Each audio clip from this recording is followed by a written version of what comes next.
नमस्कार, हम कुमार और एखन अपने सब देख रहल छी स्टार मिथिला।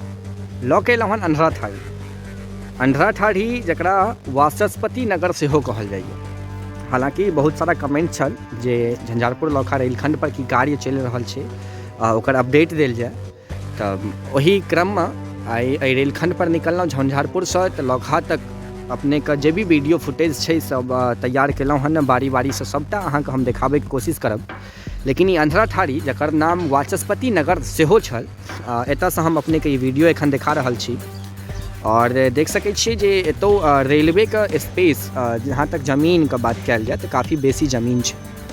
हालांकि ई रेलखंडके कुल 42 से 45 किलोमीटर ई रेलखंड झंझारपुरके बाद छै, तकर बाद अहाँके नेपाल बॉर्डर आबि जाइ छै। ताहि हेतु एहि रेलखंडमे किछु विशेष एहन तैयारी तऽ हमरा कतहु देखाइ नहि दऽ रहल यऽ। लेकिन आइ 7 वर्ष करीब, लगभग 6 से 7 वर्ष करीब बीत गेलाके बादो एहि रेलखंडके ई स्थिति छै वर्तमानमे जे अपने कल्पना कऽ सकै छियै आब जे एखन कतेक एहिमे समय लागि सकैए एहि रेलखंडके तैयार होइमे। अन्धरा ठाढ़ी जकर नाम वाचस्पति नगर, तऽ ओही वाचस्पति नगरसँ अपनेके हम ई वीडियो देखा रहल छी। एतऽ साइड तैयार भऽ रहल छै, प्लेटफॉर्म नंबर 1 और संभवतः एहि अन्धरा ठाढ़ीके बाद एखन लौकहा तक कतहु भी कोनो काज नहि भऽ रहल अछि, जेहो हम वीडियो अपने सबके बारी बारीसँ देखाबैके कोशिश करब। जे भी वीडियो छै एहि रेलखंडके, जे भी कार्य छै, जे भी मतलब एतुका वर्तमानके स्थिति छै हो अपना चैनलके माध्यमसँ हम अपने सबके देखाबैके कोशिश करब।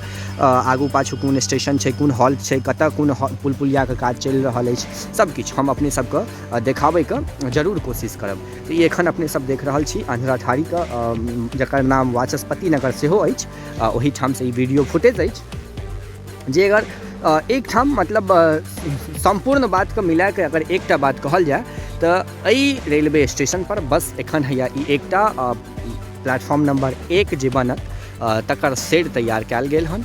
आब एहिमे किछु टिकट काउंटर, किछु पार्किंग वगैरह, किछु प्रतीक्षालय सेहो सब तैयार कयल जा रहल यऽ। अंदर अहाँके बिल्डिंगके निर्माणके कार्य एखन चलिए रहल छै और एहिसँ इम्हर अगर देखल जाए झंझारपुरके तरफ तऽ किछु किछु कार्य जे छै से चलि रहल यऽ और एहिके बाद लौकहाके तरफ कतहु भी कोनो काज नहि भऽ रहल यऽ, जकर वीडियो हम अपने सबके जरूर देखायब। लेकिन सबसँ पैघ बात जे हम अपने सबके सूचित करैके लेल एतऽ तक एलहुँ ओ ई जे आखिर 7 सालके बादो एहि रेलखंड पर गवर्नमेंटके ध्यान किया नहि छै। सबसँ पैघ बात ई, ताहि हेतु हम अपने सबके समक्ष ई वीडियो लऽ कऽ एलहुँ। आखिर एहि रेलखंड पर लोकके ध्यान किया नहि छै? अगर मानि लिअ गवर्नमेंटके ध्यान नहि छै तऽ एतुका समाज की कऽ रहल छथिन, हुनका एहि हिसाबसँ आवाज उठेबाक चाही कि नहि चाही? तऽ ई सबसँ पैघ बात छै। आखिरकार शायद एहन भऽ सकै छै जे एतुका समाजके शायद रेल परिचालनके लऽ कऽ कोनो सुविधा नहि होइ छै या रेलके हुनका कोनो लेना देना नहि छै, ताहि हेतु जे छै से एहि जगह पर एतेक विलम्ब भऽ रहल यऽ। और कहल जाए तऽ मिथिलाके पिछड़ैमे पाछूके दिशामे बढ़ैमे एहि सब चीज विशेष मायने रखैए।